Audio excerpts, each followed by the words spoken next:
Hi, I'm Vinny Kumar Wadsworth, and I'd like to talk about my favourite British comedy, Only Fools and Horses, written and created by John Sullivan and various directors over the years.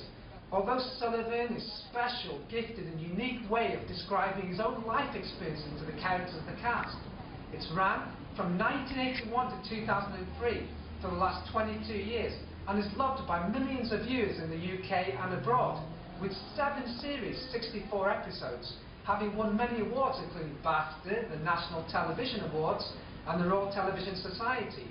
Time in Our Hands in 1996 won 24 million viewers. That's a third of the UK population.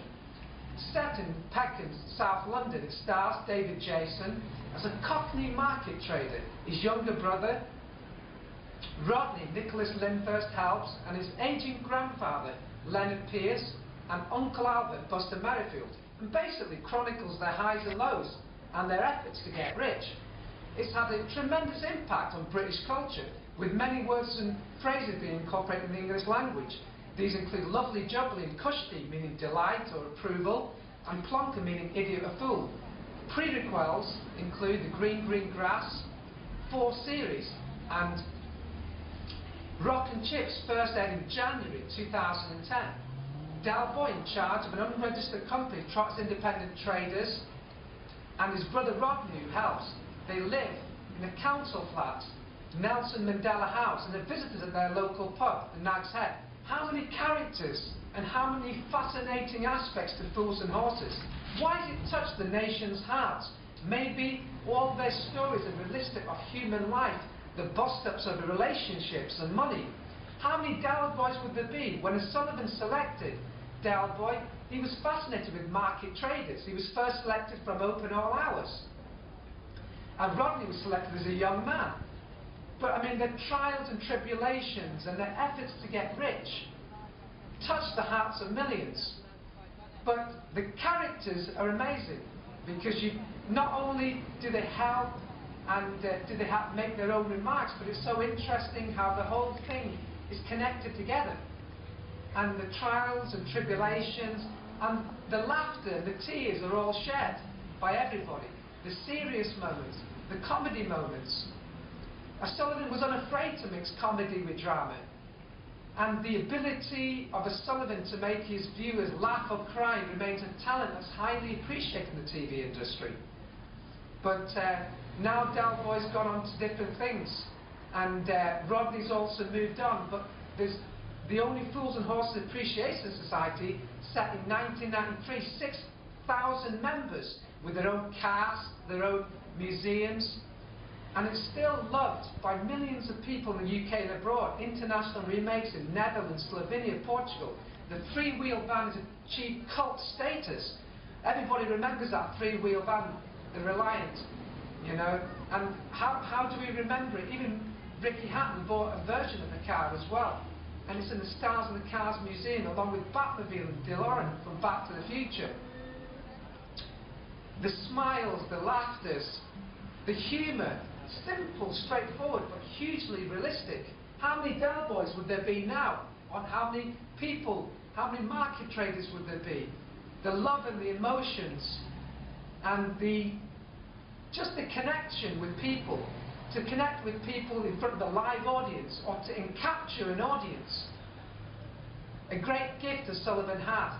And he was actually writing Citizen Smith in 1980 when he came up with the script with Only Fools and Horses, which is regularly repeated on UK Gold.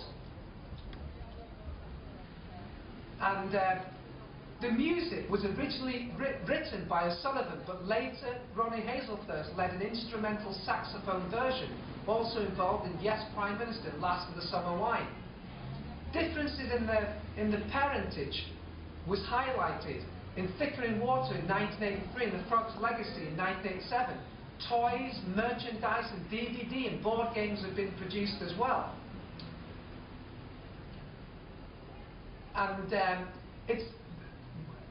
you may be asking the question that how is it different from any other comedy? Why is it done so well? Maybe it's the fact that the characters are multicultural. It's moved on from the times, from its humble beginnings in the 80s, 90s and into the 2000s. and sporadic Christmas specials were produced until 2003. But with 7 series, 64 episodes being produced, is still and remains the best British comedy in my opinion. And that's why it's loved by so many millions of viewers, both in the UK and abroad. Sullivan, his ability, it was a great comic foil that he used Rodney and Dalboy. They're completely different. Dal's more lovable, losable capitalist, wheeling and dealing. Most of his deals are dodgy, and they end up backfiring.